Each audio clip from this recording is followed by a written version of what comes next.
Eu, como formação, pós-graduação em História da Cultura e da Arte, o que acabou me ajudando numa compreensão do que o ser humano tem procurado, o que a gente, para que caminho a gente vai, e entender e fazer uma leitura melhor desses burôs de tendência internacionais que nos mostram quais são os anseios na hora do ser humano se comportar. E, obviamente, isso se dá em várias escalas, inclusive na arquitetura voltada para o varejo, né? Se a gente entende quem é o meu público, como ele, quais são os anseios dele, quais são as necessidades, as demandas dele, eu vou conseguir posicionar o meu produto ou o meu serviço de uma maneira à frente do meu concorrente, né? Lá no escritório, então, a gente tem uma equipe multidisciplinar e é muito comum a gente trabalhar, quando a gente vai criar identidade visual para uma marca, identidade visual para o PDV de uma marca, que a gente faça uma conversa com várias pessoas de segmentos diferentes. Então, você normalmente tem a figura, né, do empresário, do dono daquela marca, do empreendedor. Você tem a figura do arquiteto, do escritório de arquitetura que está te ajudando nesse processo. Muitas vezes de uma agência que faz a programação visual, compreende todas as outras ações de marketing e às vezes uma consultoria de negócio. Então, quanto mais interdisciplinar for a conversa, mais rica ela vai ser. Para o escritório de arquitetura, é muito importante que a gente compreenda o seu plano de negócio. Nunca vou chegar para você e vou dizer, você deve se portar de tal maneira, ou o seu produto vai vender mais se você apresentar ele de tal maneira. Eu preciso entender quem você é, como você precisa se posicionar, e isso é você que conta para o escritório. E aí, a partir das suas demandas reais, a gente desenvolve uma proposta estética, funcional e de operação que a arquitetura vai nos ajudar. Então, aqui eu coloquei assim, a experiência de consumo no PDV para a formação da identidade da marca. Eu acho que a gente vive hoje num cenário que os produtos são muito parecidos, né? Os insumos são parecidos, muitas vezes os fornecedores, sei lá, vamos pensar que uma loja de roupa, muitas vezes os fornecedores são os mesmos, ou enfim. O que vai diferenciar o seu produto, vai fazer com que eu compre a roupa de você e não do seu concorrente? A qualidade do produto, ela é a base do seu trabalho. Não dá mais para a gente achar que isso vai ser definitivo. Isso é base. Se você vai me contratar como arquiteta, o mínimo que eu posso te oferecer é um bom projeto de arquitetura, né? Senão, vou ficar fora do mercado. Mas então, como é que a gente aproveita essa ida do cliente ao PDV e conta para ele quem é a nossa marca? Por que a gente precisa contar quem a gente é? Porque se você quiser vender o produto ou o serviço de maneira isolada, ele não vai atingir. Não vai atingir. Olha que interessante, se a gente for pegar um exemplo da Apple. A Apple, se eu não estou enganada, tem 3 lojas em Belo Horizonte. Uma marca consagrada no mundo inteiro, que provavelmente todos nós temos alguma coisa da Apple. Isso tem 3 lojas. Por quê? Porque eles investiram numa experiência nesse PDV. Aquela loja, eu imagino que todo mundo tem aí, busque pela memória, aquela loja conta quem eles são.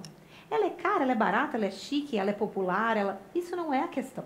Isso é a questão do seu produto, nós vamos posicionar ele e ajudar você a entender como é que ele vai se mostrar.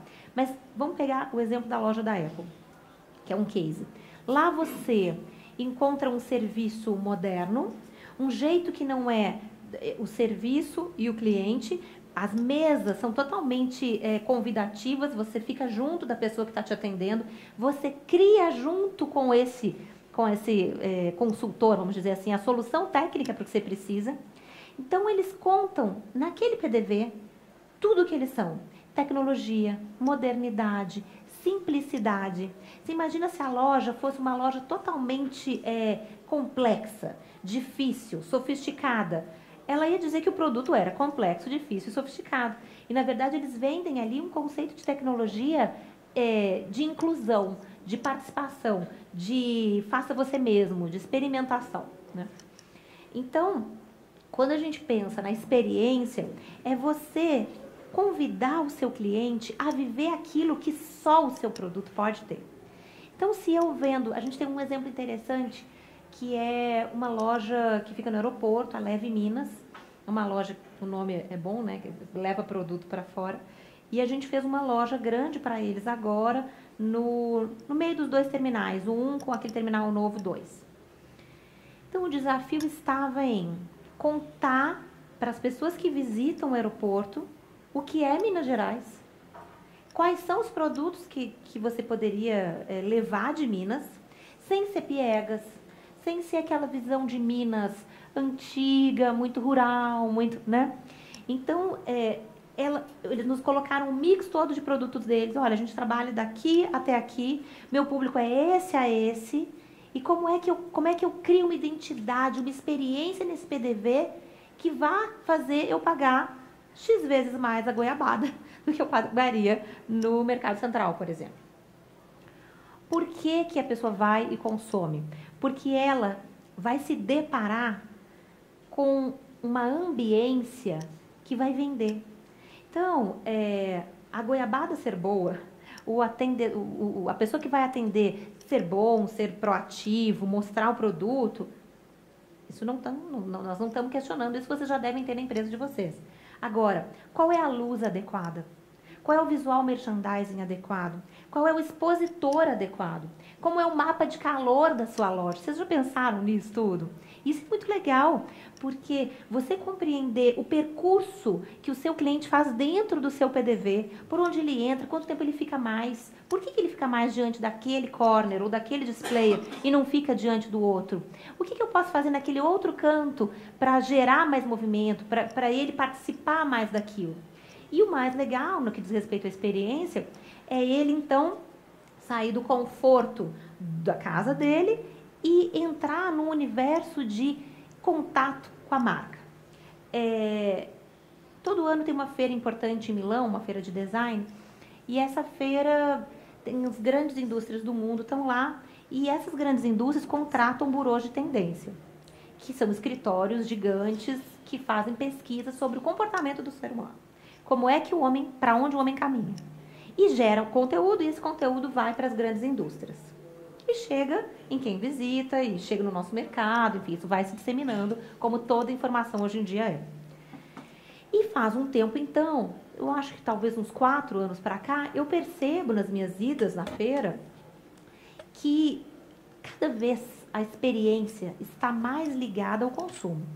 Você consumir por consumir, aquele consumo antigo de só acúmulo, ou só produção de lixo, ou só vaidade, ele está diminuindo isso na nossa vida, né?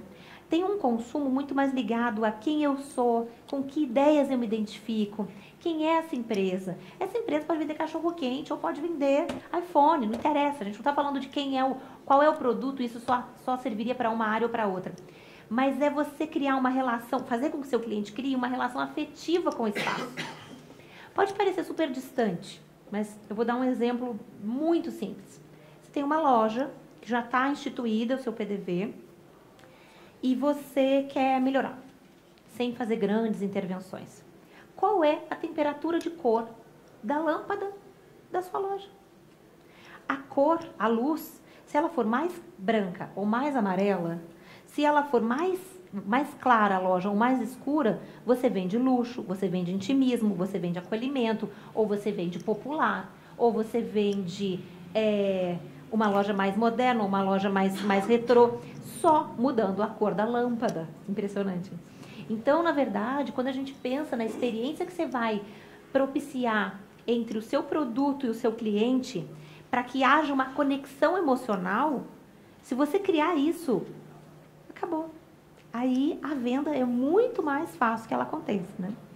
Eu tenho certeza que vocês já foram em algum restaurante, por exemplo, que a comida era boa, só que o lugar era desconfortável. Então você não conseguia ficar sentado naquela mesa, a cadeira era ruim, você não cruzava a perna, não tinha luz, você não enxergava, ou você queria, ou tinha uma acústica horrorosa, os restaurantes têm problema grave com isso, porque junta muita gente. Então, a acústica, a iluminação, o conforto do mobiliário, isso não entrando na área de estética, né? Nós estamos falando só de infraestrutura desse espaço. Isso pode fazer com que o seu cliente ame ou odeie. Tem um restaurante, vou fazer uma crítica, então não vou falar o nome, específico, que fica no Jardim Canadá, que eu adoro e que é super desconfortável. Super desconfortável. Mas eles criaram, então eles têm isso a melhorar, mas eles criaram um visual merchandising tão legal que eles vendem uma ideia de descolado, de divertido, de interessante, que você quer fazer parte daquilo. Então, gente, não entender que o nosso produto precisa criar uma relação emocional com o consumidor é abrir mão de tudo que o mercado está descobrindo há muito tempo, né? Não dá para a gente achar que se eu expuser meu produto e eu tiver um bom produto, eu vou vender, porque não vai vender. Ou pelo menos não da maneira como vocês poderiam potencializar o negócio. Pode passar? Essa história da mudança é muito importante. O mercado brasileiro ainda está experimentando isso, mas a gente já tem cases de sucesso no e-commerce, né? Mas o que faria eu sair da minha casa e ir até o lugar comprar? Por que eu não estou comprando pela internet? Se a gente sabe que isso é uma tendência, né? Então, primeiro que eu não, de maneira nenhuma, eu estou falando mal do e-commerce. Eu acho que é maravilhoso, potencializem seus negócios com isso, bacanérrimo. Mas, se a gente vai voltar no exemplo da loja da Apple, por que a Apple tem 3 lojas? Todo mundo pode comprar pela internet. Porque para você criar uma relação afetiva, emocional, de encantamento no seu cliente, é no PDV. É lá que ele vai sentir quem você é, sabe? Se você é moderno, se você é tradicional, se você é luxuoso, se você tem uma pegada esportiva, quem é você? O PDV fala isso. Penso que a arquitetura, isso não tem nada de novidade que eu estou falando, talvez o legal seja a gente pensar isso aplicado ao varejo, mas a arquitetura a serviço de uma ideia é uma coisa antiga. Você pensa que o Juscelino com o Niemeyer, por exemplo, quando ele construiu o complexo da Pampulha, por quê? Por quê? Porque ele era legal? Porque ele queria passar uma ideia para todo mundo. Qual era a ideia de governo? Modernidade, à frente do seu tempo. Se você for pensar em grandes construções dos impérios romanos, gregos, por que aquilo? A gente tinha necessidade daquilo, o mundo tinha necessidade? Não, mas tinha necessidade de mostrar o poder, mostrar quem eles eram. Então, a arquitetura ela está sempre a serviço de uma ideia. Se isso funciona na política, se isso funciona em outras áreas da sociedade, também funciona em favor do varejo, né? Essa história da relação emocional que a gente está falando, ela é muito importante porque ela transcende o produto em si. Existem marcas de roupa, por exemplo, no nosso mercado, que se você vai avaliar, é a mesma roupa de uma loja de departamento. Por que a pessoa paga 4, 5 vezes mais na mesma roupa, com a mesma costura ruim, com os mesmos defeitos, ou enfim, com um tecido muito parecido? Por quê? Porque a pessoa quer o status da marca, entendi. Mas o que é o status da marca? Que valor intangível é esse? Que a gente fica, como que eu vou posicionar meu produto? Como é que eu vou dar valor ao meu produto? Porque se eu vender só aquilo que ele é, a água, não teria água de R$50 a garrafinha, do que viveria a água Perrier, por exemplo. Por quê? Por que a água Perrier custa o que ela custa e a água Minalba custa o que ela custa? Por quê? Né? Porque ela vem de uma fonte, não sei do quê. Sim, mas é uma série de coisas que a gente vai compondo no nosso produto para agregar valor e posicionamento a ele. Então, quando a gente entende que o meu produto, ele é uma coisa, mas que o valor que eu vou dar a ele tem que transcender ao produto, é aí que a importância da arquitetura entra. Então, quando você vê, por exemplo, isso é super interessante, não sei se vocês já tiveram essa experiência de ir no JK Iguatemi, por exemplo, em São Paulo. Antes, as lojas Louis Vuitton, Chanel, Prada, elas eram super fechadas. Tiffany, essas grandes marcas de luxo. Agora, todas querem que a pessoa experimente. Você pode ou não ter dinheiro para comprar um diamante da Tiffany. Mas eles querem, se você tiver dinheiro para chegar naquele shopping, no Iguatemi, você tem que andar lá dentro. Porque eles querem vender o encantamento. E sou eu, encantada, que vou chegar para uma outra pessoa que tem grana para comprar e vou falar assim, que incrível aquilo. É a venda do sonho, é a venda do intangível. O que vai vender? O diamante sozinho? Não, porque se você puser ele numa lojinha, não vai vender. Então, é compreender por que a pessoa paga mais naquele produto, é porque o lojista tirou do produto o único compromisso em vender. Ele criou todo um cenário para inserir aquele produto. Então, alguns exemplos, né, que a gente desenvolveu, discutiu e trabalhou. A Neo Joias é uma joalheria popular, e eu achei muito interessante esse conceito, né? Porque eu não sei nada de negócio nenhum, eu sei de arquitetura. Então você vai chegar e vai me falar assim, olha, eu preciso que você faça um projeto de uma joalheria popular. Eu falo, ai, tem isso, eu não sabia. Joalheria popular, para mim, parecia uma coisa paradoxal. E aí o meu cliente falou, não, a gente vende aliança, medalhinha, brinquinho, né? Então, como é que você vende uma coisa que é para inspirar o luxo na classe C, por exemplo, o desejo, né, de comprar a aliança do casamento, de como é que você... Sem assustar, porque se o PDV for assustador, o cara não entra, fala, isso não é para mim, mas vendendo a fantasia do luxo, né, o desejo, a sensação do luxo. Então, a gente fez uma pesquisa grande, a gente viajou no Brasil todo, e a gente chegou num modelo, e às vezes você entra numa loja e fala, isso... Mas isso não é para dialogar com você, é para dialogar com o cliente. E se for assertivo, não importa se é bonito, se é feio, se é meu gosto, se é seu gosto. Não interessa, se você faz na sua casa, eu faço eu na minha. Nós estamos falando em objetivo de venda. Então, o que a gente entendeu? Que a pessoa que vai nessa loja, que vende perfume importado, olha que engraçado o mix, óculos e joia. Fica, né, confuso. Mas não é. Todos esses 3 itens, eles ocupam o mesmo lugar no desejo, que é o desejo de sofisticação para essa classe, né? Então, eu passei alguns dias, por exemplo, sentadinha no banco, em frente ao shopping, ali no mall, em frente à lojinha, vendo o que as pessoas pensavam. E aí, a grande sacada dessa loja foi quando um cliente passou, assim, se assomou à loja e falou, tem perfume importado? Eu falei, qual? Eu pensei, vai perguntar a marca? Não, importado. Se não interessa, é o desejo pelo perfume importado. Então, é isso que o cliente sacou. Meu cliente sacou, né? Ele entendeu que o cliente dele queria uma coisa sofisticada para aquele posicionamento de mercado, mas ele não queria se sentir oprimido ao entrar na loja.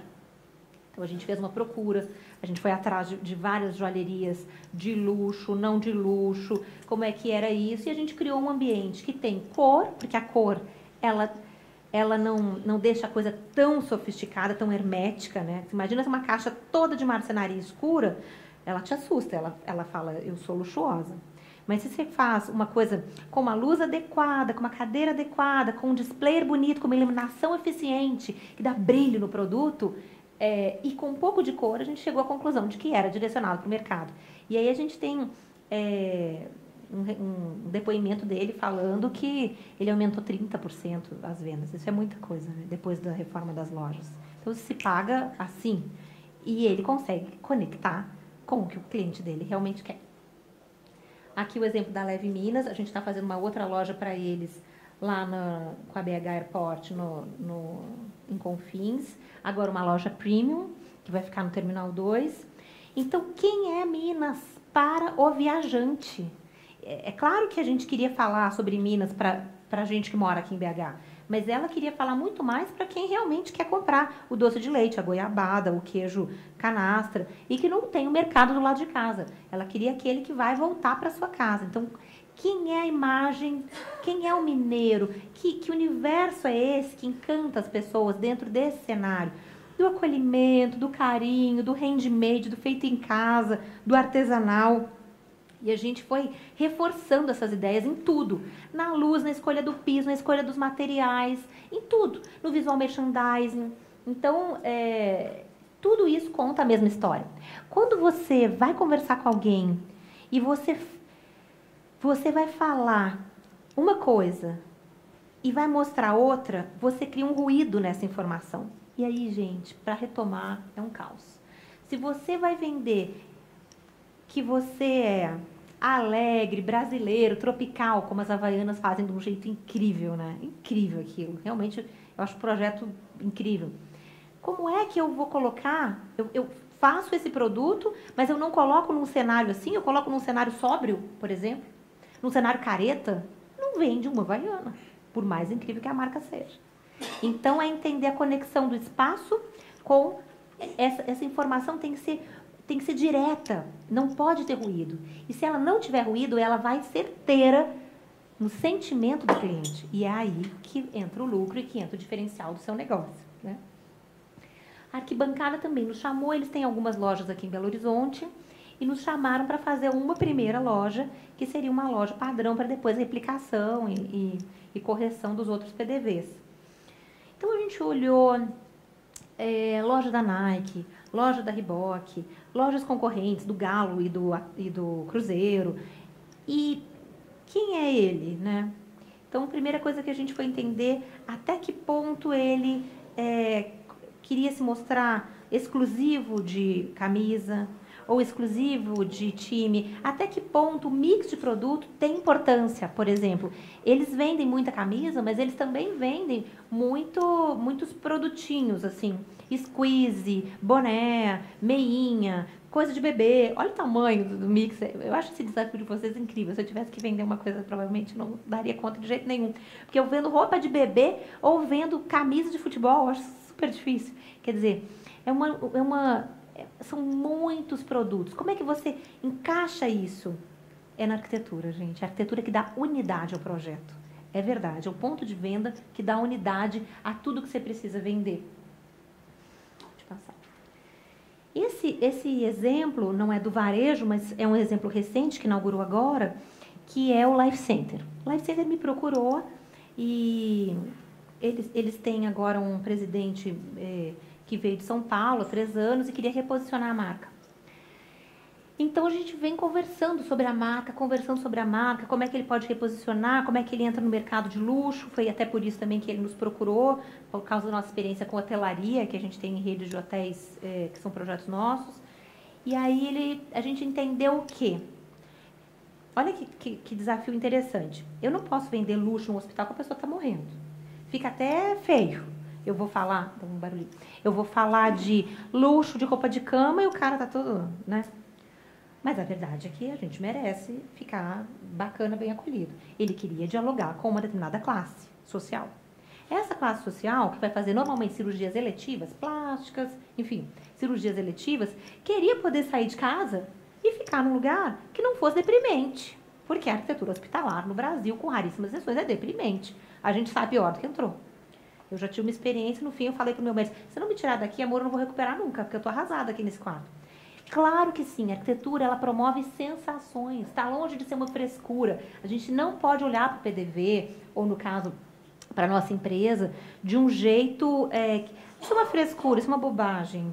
Não, o dia que eu tiver dinheiro, eu vou investir nisso. Eu acho que ter essa consciência da importância do espaço, do que eu quero dizer e como eu atendo o meu cliente, não dá para ser relativizado. Isso é muito sério, isso é muito verdade. Então, com o Life, a gente chegou no requinte da máquina de café Nespresso, a gente normalmente, o escritório participa, essa história do multidisciplinar, a gente participa de um tanto de coisa. Então, a gente criou uma identidade para eles, estética, que conversa com a identidade de gestão. Então, se você for pensar, por exemplo, eles criaram um concierge para atender a família, eles criaram uma área de copa, os lençóis, a gente vai no detalhe, mas é o detalhe que faz o seu cliente te escolher. Não é o bastantão. O bastantão tá cheio, tá todo mundo passando sufoco. Então, a gente foi, por exemplo, a roupa de cama é da Trussardi. Por que é da Trussardi? Porque é a roupa de cama que a pessoa tem na casa dela. Ela não tem roupa de cama, sei lá, santista. Ela tem roupa de cama da Trussardi. Ela toma Nespresso. Então, com essa pessoa que ele quis dialogar. Então, se ele quer dialogar, eu vou falar a linguagem daquela pessoa. A gente quer vender um produto para uma pessoa que fala português falando inglês. Não vai rolar. Então, não dá para ser amador no PDV, porque o resultado é menor venda, com certeza. Pode passar. Então, assim, eu queria mostrar um pouco dessa importância do PDV, contar para vocês que isso pode ser em escalas muito diferentes, desde um projeto como esse Andar Premium do Life, ou, enfim, do reposicionamento da marca todo, até intervenções pontuais que podem ser preparadas por etapas, né, dependendo do plano de negócio que você tiver, mas não desconsiderar a arquitetura e o PDV como importantíssima fonte de experiência. É a hora que você realmente... É a sua grande hora, sabe? A hora da festa. O cara entrou na sua loja, ou você deixa ela conversando com ele, vendendo seu produto, encantando o seu cliente, ou você desestimula essa venda. E uma vez desestimulada essa venda, para você retomar e restaurar essa relação, é infinitamente mais difícil, né?